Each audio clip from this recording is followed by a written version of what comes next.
Well, good evening from my remote location. This is CL King coming to you live. We always do, always come to you live here at Impacting Life 24/7 for the sole purpose of getting it right the first time. That's why we do it live. But I don't, not in the studio, obviously. And let me make sure I turn this the right way. um, Not in the studio, on the road. Man, what a time we have experienced and continue to experience with Chris and Jesus Co. and the band. They're just some phenomenal young people making a joyful noise unto the Lord. But they do so much more than noise. They play skillfully, and just the response that we've seen based off of their ministry is just remarkable. And not to mention, another cool part is to be able to see your Army son. So thankful for that.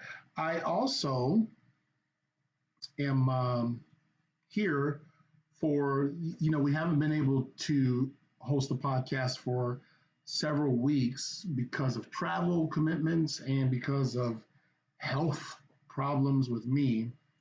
And so I said, well, things are somewhat stable right now. Let's try to see if we can get one down range. And so we'll make this public so everybody can see it. And should you happen to see it and you have a thought about what I'm going to talk about tonight, you are more than welcome to share it. And if you don't have a thought, but you would like to share a thought later on, why don't you email us at info@il247.com. If you don't want to be on the live, but you would like to have some input and get that to us, just email us at info@il247.org, not .com. I just got that. So we just got that. So I don't want to mess that up.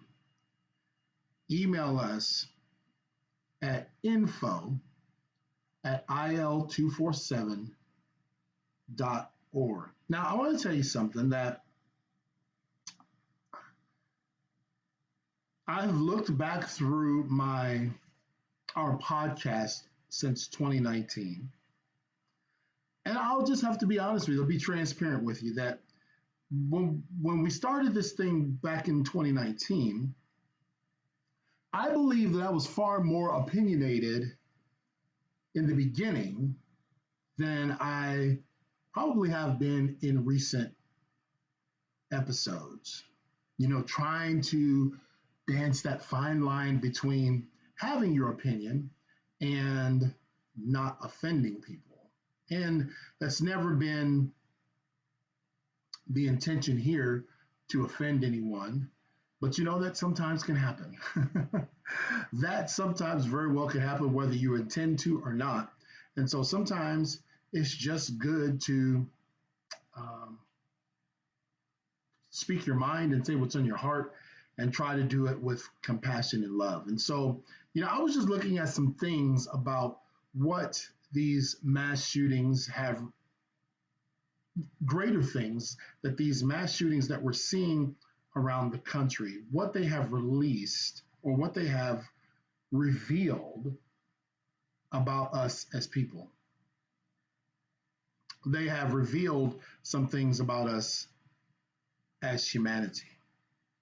And I just, like I said, I was looking through some old episodes, and we're just constantly trying to find the right guest, the right fit for impact. And I just said, wow, man, I said that pretty aggressively, or I made a point that was very resolute and matter of fact. And then I looked at some other episodes where I was kind of like gray on maybe even how I felt about something. But I have to go back to like 1996. Believe this or not, y'all. 1996 was the last time Congress passed a budget on time. Did y'all know that? 1996 was the last time Congress worked together to get a budget passed on time. Since then, we have just kicked the can, as you would proverbially hear, kicked the can down the road and watched as we just raised the debt ceiling or passed temporary resolutions to keep the government and the country funded.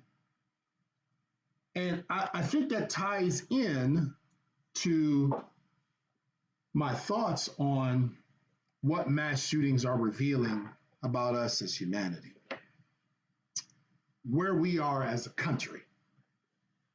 I think when I go speak in the jail, I use a whole lot less political correctness because those ladies and gentlemen do not expect me to dance around them. They're there for a reason, and I'm there for a reason. They're there for something that they did on the outside, and I'm there to help them prepare to not do that behavior again. So I don't have to sugarcoat what I say to them. I say it in love, obviously, but it doesn't have to be this measured, you know what I mean? It's not a TEDx talk that I give in the jail. So tonight, I don't think I'll do that either. I don't want to offend anybody, but I don't want to give a TEDx talk. I don't want you to say how masterfully I have weaved this discussion. So if you have an opinion and you'd like to put it in the chat box, you're more than welcome to. You can do that later. You can email us at info@il247.org. And like I said, we are broadcasting live from the remote location. We always keep them sometimes clandestine just so we can add mystique to what we're doing. But I believe that the mass shootings have revealed a bigger problem in our country, the current state of our country. I believe that these mass shootings have revealed they are a symptom of something bigger in our country. Because if it's been 20 plus years that the folks that put signs up around the city,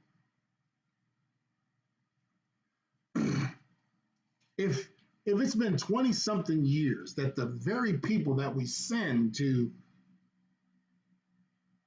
Washington, D.C. to represent us and to work for the American people, if it's been 20 plus years that those people cannot pass a budget together in the interest of the very people that sent them there to do those things, then these mass shootings are simply revealing how absolutely, unequivocally divided our country is. Well, I've heard it, y'all. Well, we've got more in common. There's more that unites us than divides us. Is that really, do we really believe that? Do we really believe that there's more that unites us than divides us? Because just go watch a political debate. Is there really more that unites us than divides us? Do we really believe that? If we do, then drive through the various neighborhoods on Sunday morning, and you'll see that everybody's categorized and segmented by their particular pedigree or denomination, all supposedly serving the same God. If we believe that there's more that unites us than divides us, then just listen to the rhetoric when there's a mass shooting. Just listen to it. There's one side that inevitably returns to we need some sort of reform to keep weapons out of the hands of those that commit these atrocities. And then the other side says, well, we need more force to deter and or respond to those that would carry out such actions. And neither side in all these mass shootings, neither side has been able to come together and produce anything. Neither side can even come together and have a discussion, have a conversation. You know, in the aviation industry, best as I remember it in the Marine Corps, if there was a plane mishap, if there was a plane crash, if there was a loss of life related to a mishap, we would do what would be called a safety stand down. And in that safety stand down, we would stop flights and review policy and make adjustments accordingly. A safety stand down. But do you know that there will be not just one, there will not just be 10, there will be 1,000 more mass shootings before we ever can even sit down and discuss it. We immediately say, this is the problem, right? We have purists that say the Constitution, the Second Amendment, is not supposed to be altered in any way. There should be no infringement. There should be nothing that impedes your right to bear arms. And then the other side says, well, why can't we come up with some common sense solutions to address these issues? Like, who needs a high capacity magazine, or who needs a AK-47? So these discussions are held in the proverbial corners of the individuals, and nothing ever changes. Nothing. I hear them talking in Washington, D.C. now about the debt limit is coming, the approaching debt limit. And those folks won't do nothing till the 99th hour to pass a continuing resolution to kick the can down the road for another 3 or 6 months, and that'd be okay.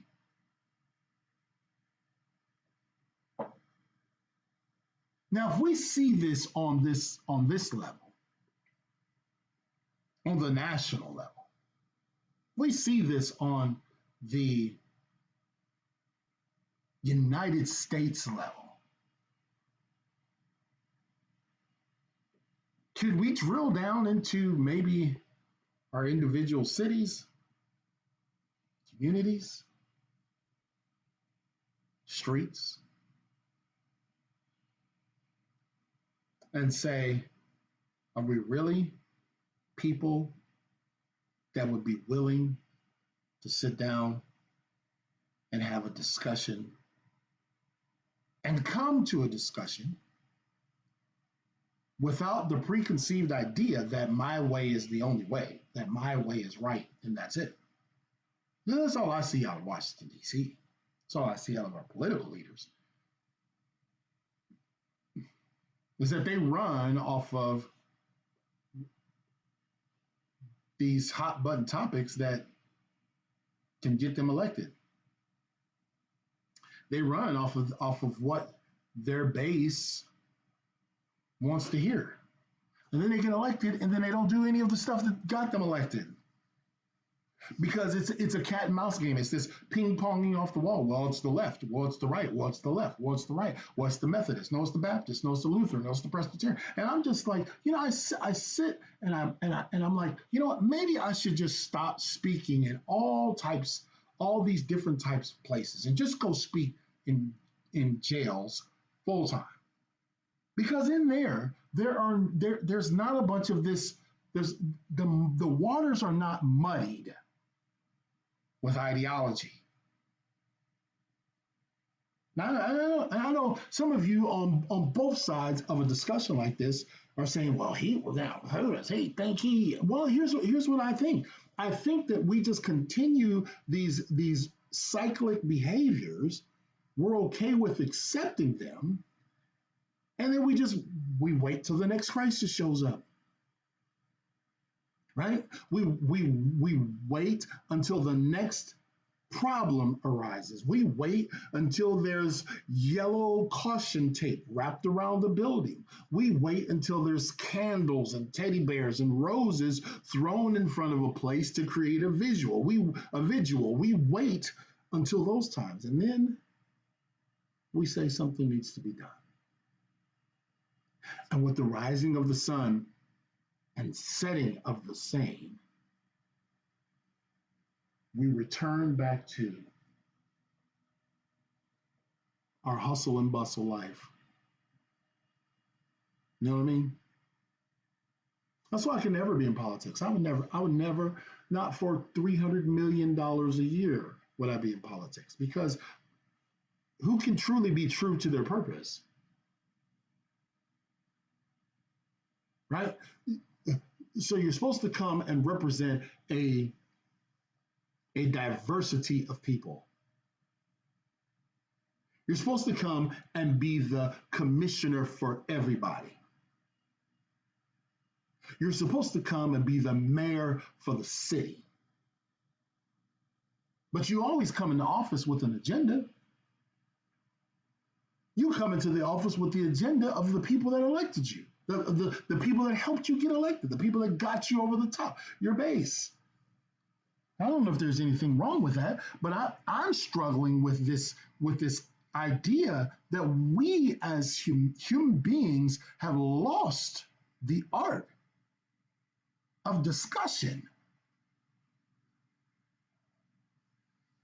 We've lost the capacity to say, all right, there's a problem, and you have your views, I have my views. Can we come and say, all right, we will take a blank piece of paper and try to come to some solution that could help all people, all interested parties?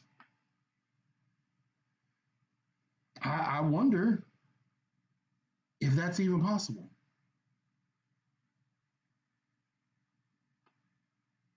I wonder if it's possible for us anymore to discuss things and say, hey, listen, man, I don't agree with this. And this is just because of my life experience, etc. And I know you don't agree with me.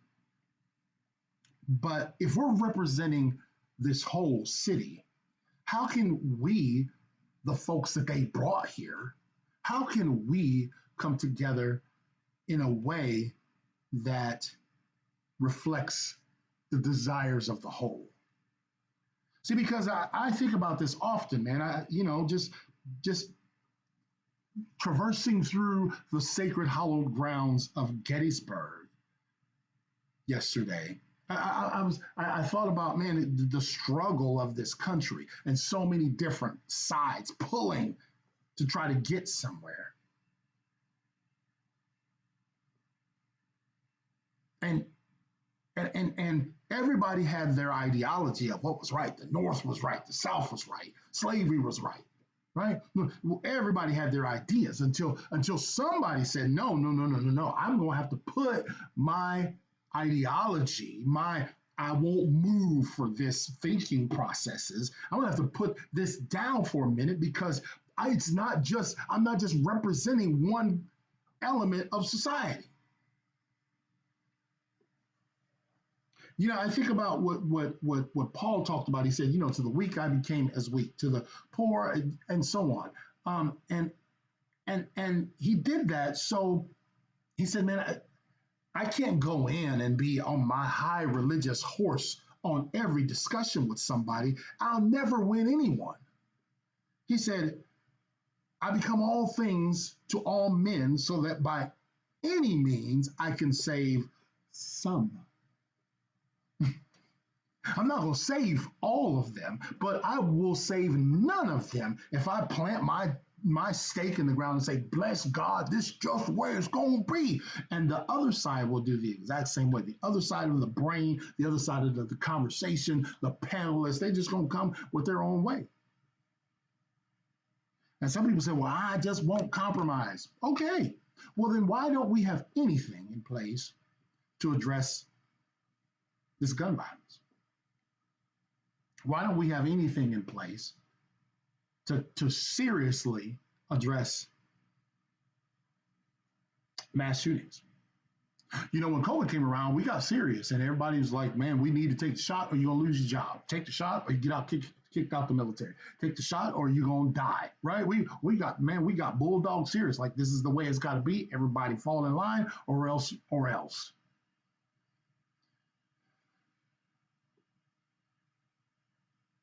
But does life have to get to pandemic level occurrences for us as humanity to want to ever work together to improve? Listen, here's why I feel, and I told this to my good friend Danny the other day.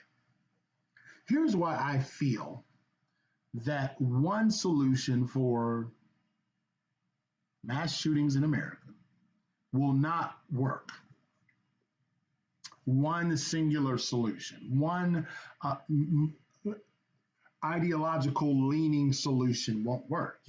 Like the thought process is, let's get the guns out of the hands of those committing these atrocities, make them less available in the system.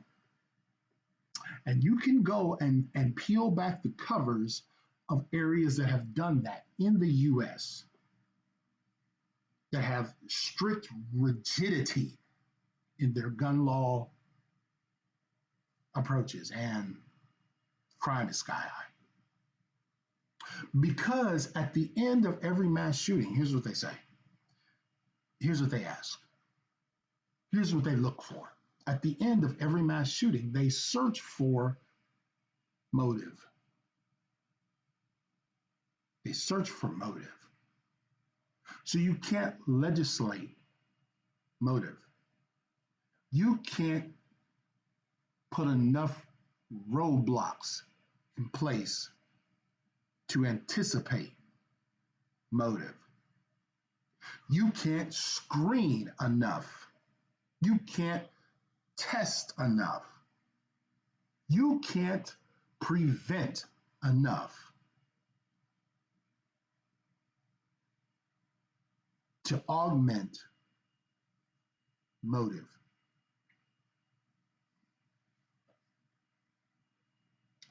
I tell those gentlemen and ladies when I go speak to them every single month at the jail, I tell them, hey, listen, it takes a lot to be out here doing what I do. I don't say that to brag. I'm just telling you that it takes a lot of work. I get told no 1,000 times a year. I don't want you. We don't need you. Don't need your services. Hey, can we come? No, everybody picks everybody else. All my local friends got other speakers they want besides the guy that's right there with them. That's all good, man. That's why I just keep it moving. But it don't take hardly any effort at all to get in there with them. It don't take no effort at all. In fact, I could end this live and be residing in a jailhouse before midnight. That's how little effort it takes. It takes more effort to go and find the restaurant of your choice in town, in a strange town, like the strange town I'm in. It takes more effort to find something that is palatable to you in dining than it would be to get arrested and put in jail. It almost takes mindless effort. Anybody can get thrown in the slammer. But for you to say you could foresee my intent, really? For you to say you motive is post event. I know it's late, and some of y'all might watch this later, and others of you might just get mad and never talk to me again. I hope you don't. But motive is post event. Let's go. That's just like, we work, when you talk about aviation, because I love and study aviation, been around it for 30 years almost. You look at aviation, when a plane crashes, they send the NTSB in to determine why the plane crashed. Now, we're supposed to be doing all of the things, maintenance, and intervals, and checks, and pre-checks, and redundancies, and configurations, and upgrades, and so many different things to prevent a plane from crashing. But yet, there are those that will crash in spite of all the things we put in place. I know this is good teaching. I will go back and listen to it myself. The plane will crash regardless of what preventions and interventions you put in place. Well, they don't crash nearly as much as they do. Yeah, that's right. So the one plane crash where the wife is left without a husband, or a husband is left without his kids, is that plane crash insignificant? Just because it only happens 1 out of 1,000,000 times in the math that we use? Or is that family just as important as the other 20 plane crashes that happened over the last decade? Yeah, that family is just as important. Just because the interval may be longer in between doesn't mean that it's less important. And so when we say, well, we will reduce the amount of mass shootings if we get less guns in the hands of folks. True. You very well may do that. You very well may do that. But you'll never, ever be able to forecast. You'll never get these prophets out here driving these $400,000 Maseratis. It's funny how the prophets never can tell that there's a mass shooting coming. They never got a word from the Lord for that. We got a word for, you're supposed to give $1 million seed. Boy, I know I'm in rough cotton tonight. Yeah. And so the concept is that everything with motive is post-event.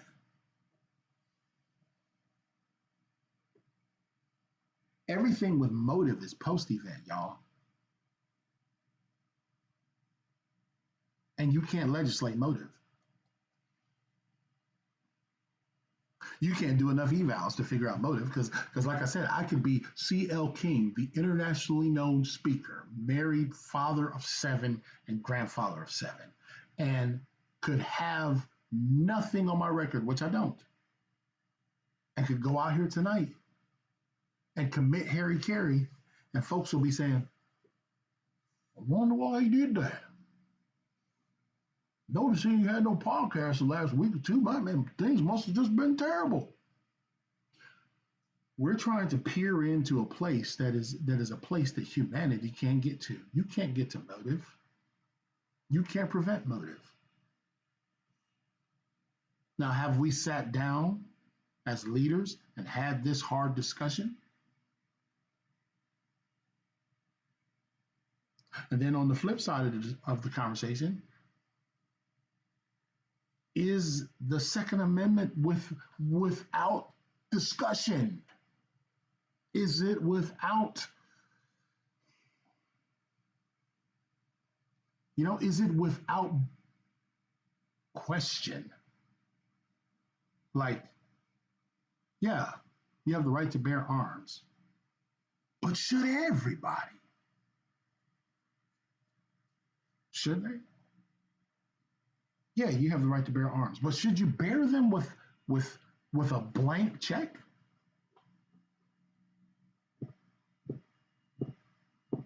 You know, I was blessed. I believe it was my birthday or Christmas. I can't remember which one. Maybe it was Christmas with a new handgun. And we had to go through some hoops. My wife had to go through some hoops to surprise me with it. And I had to go downtown and give my firstborn to get a permit.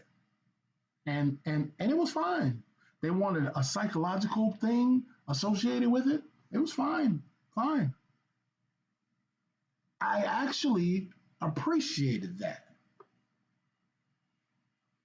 because I don't believe that the Second Amendment is something that's just like, hey man, every Tom, Dick, and Harry, regardless of what's going on in your life, strap up. I don't agree with that. I don't believe that. I don't believe that's the intent of it.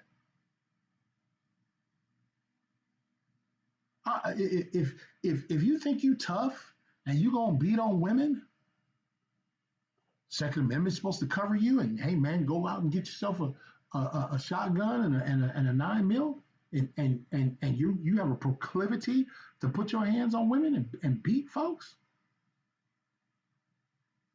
The Second Amendment give you a blank check if you're a known pedophile. Is there no concern? This is for whosoever. Well, you start digging into that, then you start touching the sacredness. Man, you know what? We it is.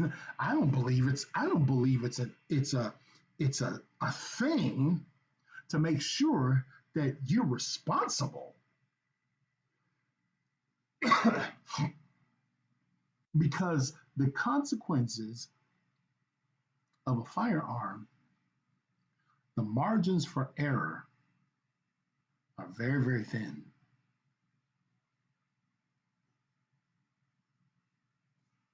But we can't sit down and discuss the concepts. We can't sit down and have real, vigorous discussion about, well, this is why I feel this. We can't even listen to the other side who may have an opposing view. They may say, hey, listen, I'm for the Second Amendment. I'm just not for crazy folks and folks that may have a tendency to misuse a weapon for them being in their hands.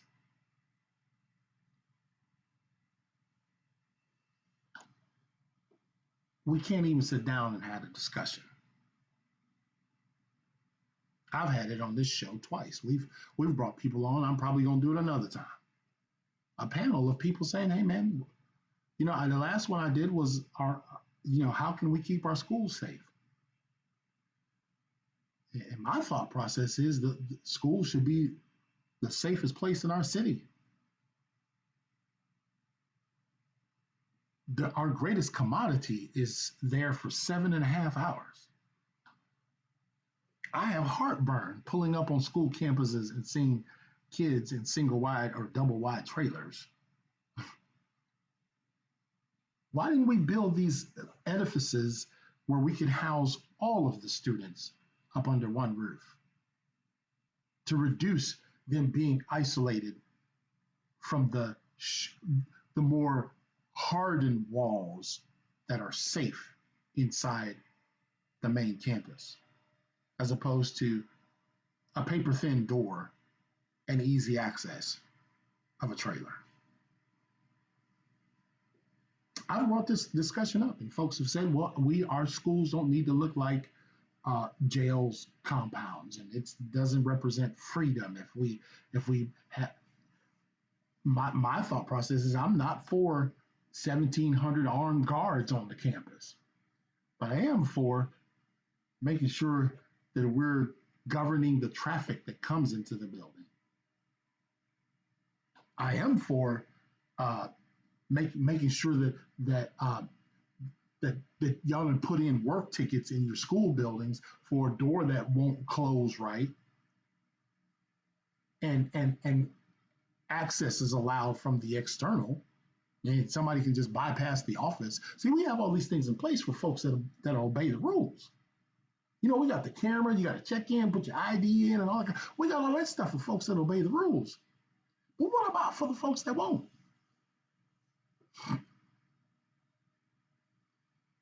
Yeah, I know. I'm not even saying that I feel like our schools should have, armed retired Vietnam vets at every door. And come on, man, that's not reality. Number one, but who says that the front glass doors couldn't be bulletproof?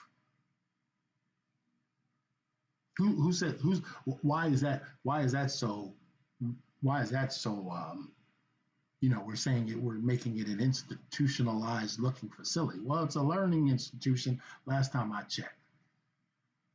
Why can't we put the safety grade of every school public for parents to know? Why don't we uh, hear the results of the active shooter drills?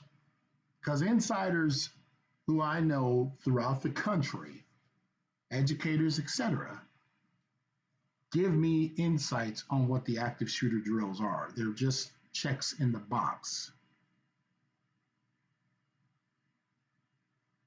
Have we really made a legitimate attempt at weaving the law enforcement response into the campus, so their response teams aren't showing up in the blind, they don't know the layout of the school, et cetera, et cetera, et cetera?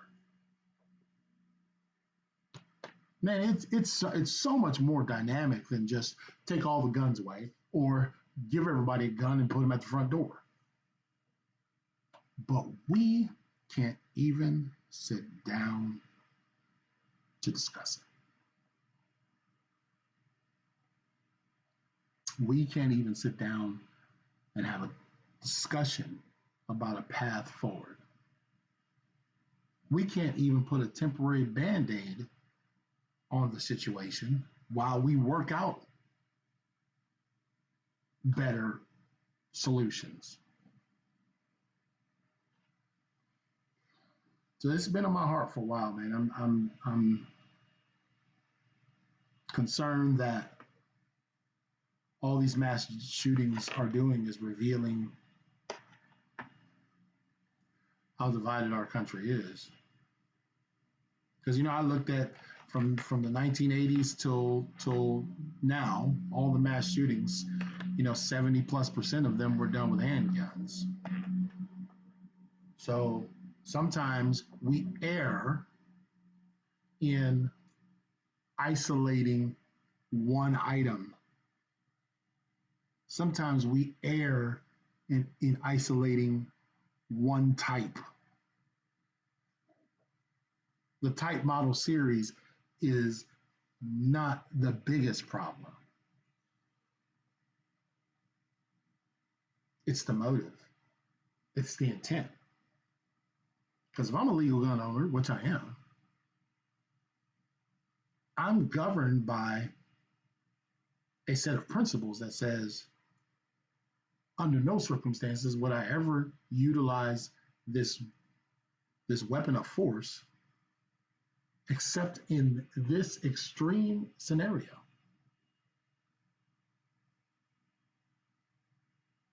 It would never be used against the innocent. I'm governed by that. So it wouldn't matter if I had a bazooka, if I had a 50 cal, right? It wouldn't matter if I had a Gatling gun. I'm governed by those motives and principles. You could give someone a 22 or a little BB gun, and if their motives and principles are wrong, it don't matter what you do. So then that's the challenge. That's where that's why we can't get anywhere, because the delta is something that we can't foresee. The delta is something that's way deeper than an item. Because we always ask ourselves at the end, well, there's still no motive. Well, no kidding.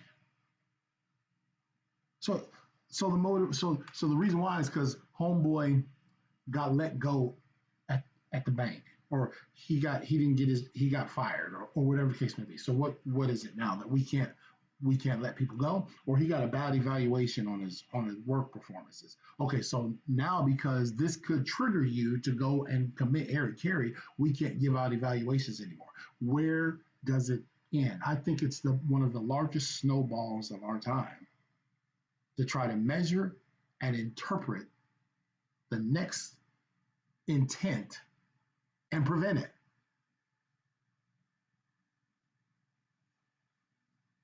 Well, we can do better if we have less in their hands. Why isn't that working with crack?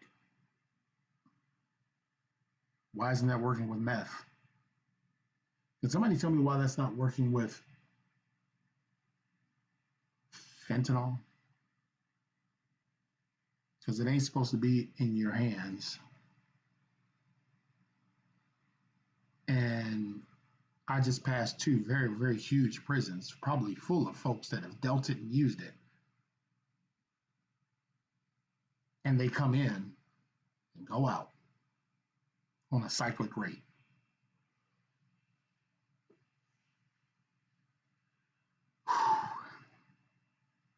So that's what is revealed to me. The mass shootings is just revealed to me that we as a people, we as a country, those that we elect, can't sit down and get nothing worked out.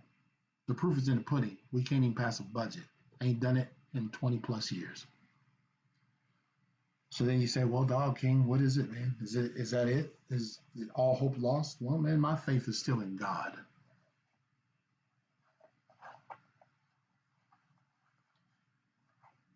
Well, that's all you folks ever do after a shooting. You just say, well, we'll pray for them.